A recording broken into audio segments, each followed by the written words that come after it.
सिर्फ बांग्लादेश और पाकिस्तान को छोड़कर अन्य सभी देशों के नागरिक जो भारतीय मूल के हैं भारतीय नागरिकता प्राप्त कर सकते हैं। सिर्फ 2 देशों के लोगों के लिए मना है, भारत और बांग्लादेश। उनको छोड़ के जो भारतीय मूल के लोग वहां रह रहे हैं वो भारत में दोहरी नागरिकता को प्राप्त कर सकते हैं। तो इस तरह से नागरिकता पे ये टॉपिक्स हमारा होने के बाद हम अगर देखें तो भारतीय संविधान व्यवस्था में जो नागरिकता का स्वरूप है वो उसकी आलोचना भी बहुत की जाती है।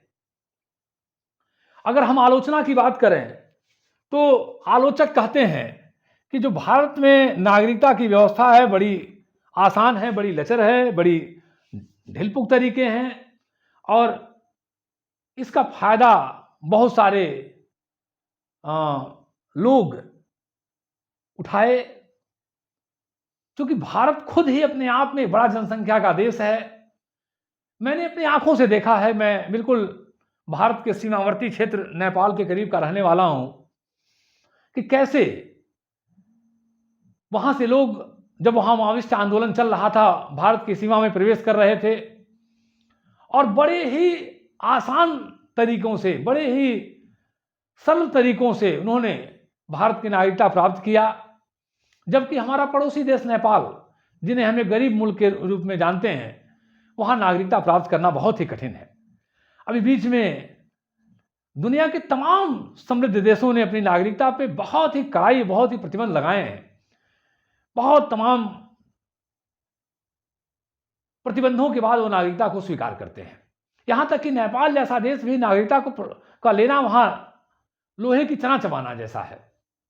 और हमारे यहाँ नागरिकता का इतने आसानी से बाहर से लोग आके बस गए कि बहुत से आलोचना के लोग कहते हैं कि बिल्कुल जैसे ओपन जू हो, खुला चिड़ियाघर हो, उस तरह की व्यवस्था जिसने भारतवर्ष की बहुत सारी समस्या को पैदा किया है। जो सुविधाएं, जो चीज़ें हमारे अपने नागरिकों को मिलती उसे बाहर से आए हम भारतवर्ष में देख सकते हैं। तो बांग्लादेश की बहुत बड़ी संख्या में लोग आए भारत में, तमाम रास्तों से, बंगाल से और तमाम रास्तों से, जिन्होंने यहाँ के लोगों के लिए बहुत समस्या पैदा किया। नेपाल से लोग आए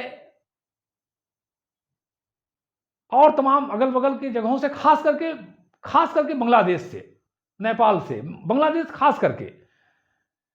और शरणार्थियों के रूप में इन्होंने तमाम अपराध, तमाम गलत कार्य, तमाम यहाँ के संसाधनों का दोहन।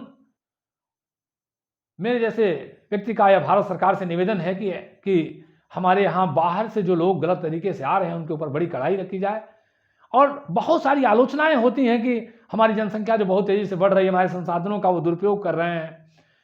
एक बहुत जितना तेजी से हमने इंफ्रा हमारी सरकार ने नहीं डेवलप किया, उससे तेजी से ज़्यादा जनसंख्या और तमाम गलत गतिविधियों के होने का एक बहुत बड़ा कार्य ये भी है कि जो हमारे यहाँ बहुत बड़ी संख्या में बाहर से लोग गलत तरीके से आके रहे और बसे और उनको तमाम सुविधाएं ले रहे हैं, अपना पंजीकरण वगैरह करा के नागरिक बन रहे हैं। ये बड़ा दुखद विषय है। इसी के साथ जय हिंद।